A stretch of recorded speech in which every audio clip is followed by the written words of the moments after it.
Hey, salut la gang! J'espère que tu as bien compris dans la partie 1 de notre vidéo qu'on a faite. Ici, tu vois, ma vidéo, ça ressemble pas mal. Si tu regardes ma topologie. Partie 2 du routage inter-VLAN. On va parler de routage sur bâton, hein, le routage sur bâton ou router on a stick, comme on dit en anglais. Donc, j'ai la même setup que dans la partie 1, fait que je ne veux pas la réexpliquer. Va voir la vidéo 1 si tu veux comprendre le fonctionnement, mais brièvement, j'ai VLAN 10 les profs, VLAN 20 les étudiants, VLAN 100 la gestion. J'ai déjà configuré les postes de travail, fait que prof 1, 2, 3, 4, leurs adresses sont 10.10, 10.20, 10.30, 10.40. PC étudiant, c'est 20.10, 20.20, 20.30, 20.40 parce qu'ils sont dans deux différents réseaux. Ben, un réseau pour les profs, un réseau pour les étudiants. C'est les slash 24. La gestion, c'est pour les switches. Donc, building A, B, C, D ont tous une adresse IP respective. Donc, 100.10, 100.20, 100.30, 100.40. Et la Core 1, qui est en haut, a 100.5. Puis, on a le routeur en haut qu'on va devoir configurer. Fait que si on résume la config, le reste de la config, toutes les ports sont en accès en bas ici. Fait que Building A, le port 5, Switchport Access VLAN 10, Switchport Access VLAN 20 pour l'étudiant, 10 pour prof sur la Building 2, 20 pour étudiant sur la Building 2 sur le port 10, et ainsi de suite. Donc, Building C, on a 2 PC prof, après ça, avec 2 PC étudiants pour Building D. On a fait des trunks entre Building A et Core, entre Building B et Core, Building C et Core, Building D et Core. Donc, le premier des trunks, le trunk de l'extrême gauche, on a fait Switchport Trunk, Allowed VLAN. On a autorisé 10, 20 et 100. Pourquoi 10, 20 et 100? Bien parce qu'on a des profs sur la Building A, des étudiants, donc les deux VLAN pourraient traverser le trunk, et la gestion parce qu'on veut pouvoir gérer la switch depuis un autre réseau. Donc, il faut qu'on autorise les trois VLAN en question. Building B, entre Building B et Core, le trunk F02 à F02, c'est le même principe. 10, 20 et 30 sont autorisés, ou 10, 20 et 100, excusez-moi. Ensuite, Building C, on a juste des profs, on n'a pas d'étudiants. Donc, je n'ai pas besoin d'autoriser le VLAN étudiant. Je vais juste autoriser prof et management. Donc, 10 et 100. Puis pour le dernier trunk, on a autorisé 20 et 100 parce qu'on a juste des étudiants. Et là, on est rendu à configurer le fameux lien entre la core et le routeur. Fait qu'au lieu de faire deux câbles, un vers la core, un câble du routeur vers la core, un deuxième câble du routeur vers la core, et techniquement, on aurait dû mettre un troisième câble du routeur vers la core pour pouvoir faire le routage pour les trois sous-réseaux, mais on ne pouvait pas dans la partie 1, si tu t'en rappelles. On pouvait juste mettre deux câbles. Le routeur, le packet tracer, il peut juste avoir deux câbles réseau routed qui sont routés. Donc, ça ne marchait pas pour le VLAN de gestion. On était pris avec ça. Ben là, on fait router on a stick. On a juste un câble. Fait qu'au travers du même et unique câble, on va autoriser, puis on va faire en sorte que le routeur puisse router les paquets du VLAN 10, 20 et 100. Donc, les trois sous-réseaux, 192.168, 10.0, 20.0, puis 100.0. Il va être la passerelle par défaut encore. Fait que j'ai enlevé un câble. Il nous reste juste le câble G0 /0/0 ou G01 du point de vue de la core. Fait que si je vais sur la core switch ou la switch en tant que telle qui est associée au routeur, il faut que je fasse une configuration adéquate maintenant. Qu'avant, on avait fait switchport mode access parce qu'on a dit, il y a un câble pour le réseau 10, un câble pour le réseau 20. Bien là, il y a un câble pour le réseau 10, 20 et 100. Qu'est-ce qu'on va faire? Compter. Interface G0/1. Et là, on va faire switchport mode trunk. Switchport trunk. Allowed VLAN 10, 20 et 100. Ça fait qu'on a un trunk parce qu'on veut que sur le même câble, on ait du trafic du réseau 10, du réseau 20, du réseau 100. Puis, on va faire switchport non-negotiate parce que moi, j'aime mieux faire ça. On va faire une description. Trunk to R1. No shutdown. Levier belle. Fait que là, en ce moment, sur la core 1, on a 5 trunks. Un trunk de building A à core, building B à core, building C à core, building D à core, et un trunk de la core vers le routeur. Pourquoi? À cause de router on a stick. Fait que si tu fais du router on a stick, tu as un trunk entre le routeur et le commutateur qui est associé à celui-ci. Pourquoi? Ben parce que justement, sur le même câble, on autorise plusieurs réseaux. Je sais, je me répète, mais je vais être sûr que c'est clair pour tout le monde. OK. Là, on va aller sur le routeur. Qu'est-ce qu'on fait? La configuration n'est pas très compliquée, mais elle va être plus flexible que ce qu'on pouvait faire avec le routage hérité. Fait que là, au lieu de faire d'aller configurer l'interface G000, 001, mettre une adresse sur chaque interface. Qu'est-ce qu'on fait? Conf D, interface G000. On va aller activer l'interface, no shutdown. Là, je viens de l'allumer. Description, je peux appeler ça trunk to core 1. Et ensuite de ça, je vais quitter. Je n'ai rien d'autre à faire sur l'interface physique. Là, il faut que j'aille créer des sous-interfaces. Donc, qu'est-ce que je vais faire? Interface G0/0/1/0, excusez. Point. Puis là, je vais spécifier le numéro de sous-interface. Logiquement, on a le VLAN 10 ou le réseau 10.0, VLAN 20, 20.0, puis VLAN 100, 100.0. Ben moi, je vais faire la sous-interface 000.10.20 puis .100. C'est juste logique. Je fais ça. Automatiquement, l'interface ou la sous-interface se crée. Si je fais do show IP interface brief, regarde ici, maintenant, il y a une nouvelle interface qui est apparue. Je vais l'agrandir un peu. Tu le vois, j'ai maintenant. Je vais l'agrandir encore un petit peu. Ben, on voit on peut le voir ici. Fait que tu vois, 000.10, là, ça dit on assign. Fait que j'ai 000 puis j'ai 000.10 parce que je viens de la créer.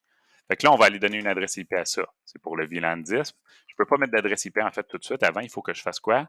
Encapsulation .1q. Et là, je spécifie le VLAN 10. Donc, encapsulation .1q 10, c'est ça qui dit, hey, le trafic qui passe ici, là, c'est du VLAN 10. Pourquoi?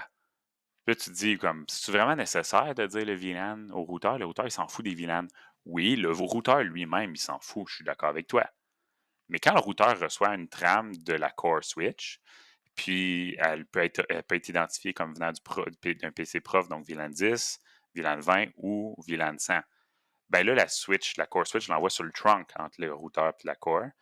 Puis ben là, quand ça arrive au routeur, il faut que le routeur sache à quoi c'est destiné. Fait il faut qu'on dise c'est quoi le VLAN pour qu'il puisse déterminer c'est quoi. Non seulement ça, mais quand que le routeur répond, quand le routeur va répondre puis il va envoyer un message à prof 1 ou à prof ou à étudiant 1 ou à un autre appareil, ben il faut qu'il identifie la trame quand il va l'encapsuler, il dire hey, ça c'est VLAN 10 pour que ça passe sur le trunk. Puis quand ça va arriver à la core va dire ah, c'est un message pour quelqu'un, je ne sais pas, je ne peux pas lire les informations de la couche réseau, mais il va dire c'est étiqueté VLAN 10. OK. En étant étiqueté VLAN 10, il va l'envoyer à tous les trunks qui autorisent le VLAN 10. OK? Pas à tous les appareils, pas à tous les trunks. Fait que si je dis justement, il va l'envoyer à tous les trunks qui autorisent le VLAN 10 parce que c'est un message destiné à prof 1, le message va aller à core. Puis là, la switch va dire OK, je peux l'envoyer à building A, je peux l'envoyer à building B, je peux l'envoyer à building C, mais je ne peux pas l'envoyer à building D. Building D, le trunk ici, on n'autorise pas VLAN 10. Fait que c'est pour ça aussi qu'on choisit puis qu'on autorise juste les bons trunks sur les bonnes. On autorise juste les bons VLAN sur les bons trunks. Tu ne peux pas mettre allowed VLAN all partout tout le temps. Ça, j'ai vu ça trop souvent en entreprise. Moi, ça me montre que tu ne connais pas vraiment le réseau. OK? Puis tu vas me dire, ben oui, je connais ça quand même un peu. Ouais, ben c'est pas suffisant pour être administrateur, selon moi, réseau ou pour être un très bon technicien. OK? Pour être un médiocre technicien, oui, c'est sûr que ça va marcher. All right. Donc, allons-y avec ça. Fait que, on a créé la sous-interface, on a spécifié que c'était le VLAN 10, puis comme on a dit, le numéro de l'interface, le point 10, il n'y a pas de signification, mais pour nous, on essaie d'utiliser la même chose pour ne pas se mélanger. Ensuite de ça, IP address, 192, 168, 10.1, 255, 255, 255.0. Techniquement, là, j'ai fait la même maudite affaire que dans la vidéo numéro 1. J'ai créé au lieu de créer deux interfaces physiques, j'ai juste coupé une interface physique en 2 ou 3 morceaux qu'on va faire. J'ai mis les adresses. La seule chose nouvelle qu'on a dû faire, c'est la commande encapsulation .1q, puis faire un trunk sur la core au lieu de faire un port en mode accès. Fait que si on veut résumer, là, avant que je poursuive, entre ce qu'on a fait dans la partie 1 et dans la partie 2. Partie 1, on a fait des ports en mode accès de la switch core vers le routeur, puis on a mis VLAN 10 et 20. On aurait mis aussi VLAN 30 si on aurait pu avoir un troisième câble, mais on ne pouvait pas. Puis on l'a mis en mode accès. Puis sur le routeur, on a juste été sur l'interface branchée au port en mode accès 10. On a mis une adresse dans le VLAN 10 pour la passerelle par défaut. Deuxième câble, une adresse dans le VLAN 20, passerelle par défaut. Puis si on aurait eu un troisième câble, on aurait fait la même chose pour management. Ici, ben à la place, on a pris un seul câble, on l'a converti en sous-interface, fait qu'on a fait no shutdown, puis on a fait interface G000.10, on va faire .20 puis .100, puis on va donner une adresse IP, puis spécifier l'encapsulation. Puis après ça, du côté de la core, on a juste mis un trunk où on l'a transformé le port en mode accès, on l'a mis en trunk, puis on a autorisé les bons VLAN. C'est juste ça. Fait que routage hérité, un port chaque réseau, VLAN en mode accès du point de vue de la switch, adresse IP direct sur l'interface du routeur.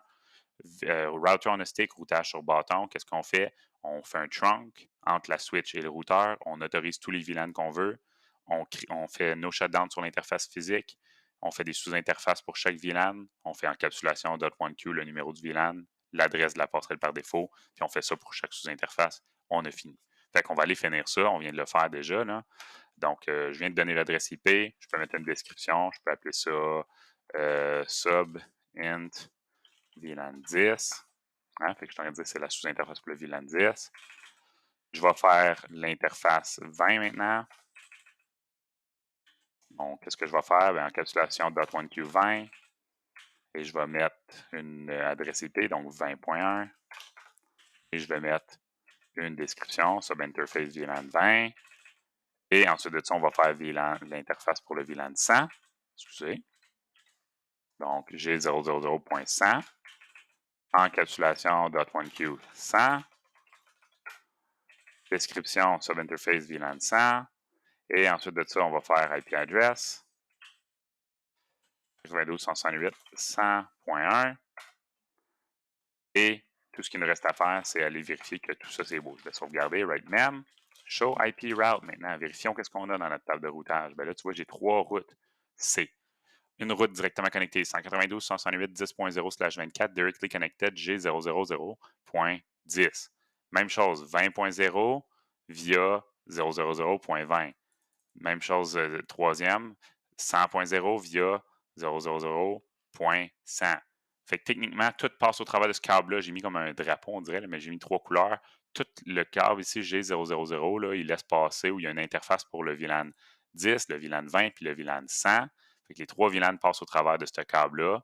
Puis la façon dont c'est fait, c'est grâce aux VLAN qu'on identifie en faisant la commande encapsulation. Fait que là, si je fais des pings, ben ça va marcher. OK? Le PC prof, il veut faire un ping à étudiant 4, disons, ça va marcher. Pourquoi?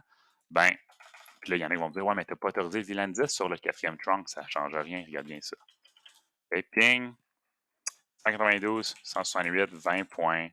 On va pinger étudiant 3 qui est sur la même switch. On va aller en simulation.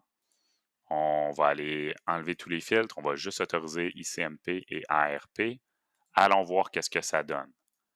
Donc, ben, il y a un ping qui va se faire direct.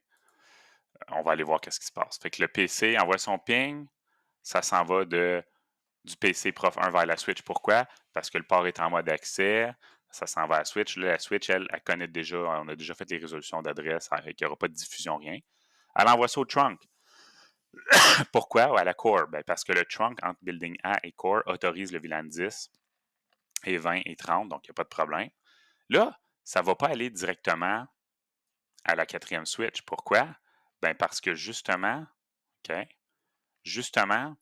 on ne peut pas parler d'un PC prof à un PC étudiant directement. On a vu les règles en réseau 1, on a besoin d'un routeur. Qu'est-ce qui va se passer? Ça va aller au routeur. Là, le routeur, lui, il va répondre, il va être capable de l'envoyer sur le bon sous-interface, puis de faire le routage. Puis là, ici, le routeur, lui, il ne connaît pas encore étudiant 3 parce qu'on vient juste de configurer tout ça. Fait qu'il va envoyer une diffusion. La diffusion va être envoyée à tout le monde, sauf à qui? Fait qui va recevoir la diffusion? La diffusion a traversé le trunk et sur la core. Où est-ce qu'elle va aller? Est-ce qu'elle va aller à la building A? Oui. Est-ce qu'elle va aller à la building B? Oui. Est-ce qu'elle va aller à la building C? Non. Pourquoi? Parce que justement, regarde ici, le trunk entre core et building C n'autorise pas le VLAN 20. Il n'y a pas d'étudiants sur ce switch-là. Fait que c'est pour ça. Si j'aurais fait switchport trunk allowed VLAN dans la partie 1, VLAN 10, 20 et 30, j'aurais autorisé tous les VLAN, ben, elle aurait reçu la diffusion. Puis elle aurait vérifié si un des PC l'aurait reçu. Ça ne sert à rien, c'est du gaspillage. Il n'y a pas d'étudiants là, on n'autorise pas le VLAN. Fait que quand je t'ai dit dans la partie 1, puis dans d'autres vidéos, puis dans des cours, tu autorises juste les VLAN qui sont nécessaires, c'est à cause de ça. Là, ça s'en va à tous les buildings, sauf Building C. Puis on envoie ça à tous les PC qui font partie de ce réseau-là en question. Puis là, ben, au final, on a une réponse. OK? Là, après ça, quand que tout le monde connaît tout le monde, tu vois, le PC prof envoie son message. Puis on a nos réponses. That's it. Fait que ça ressemble un peu à ça. OK? C'est pas plus compliqué que ça. J'espère que ça t'a aidé. OK? Mais si on récapitule, trunk quand on a router on a stick, autorise des VLAN, une sous-interface pour chaque VLAN. On doit spécifier encapsulation, .1Q, le VLAN, that's it. C'est la seule différence entre la partie 1 et la partie 2. Fait qu'on se retrouve dans une prochaine vidéo, gang, parce que je viens de casser Packet Tracer. Puis, si tu as des questions, des commentaires, que tu veux une autre vidéo sur Router on a Stick plus détaillée, tu veux que j'aille vraiment en profondeur, laisse-moi savoir ça dans les commentaires. Sinon, on se retrouve dans la partie 3. Salut!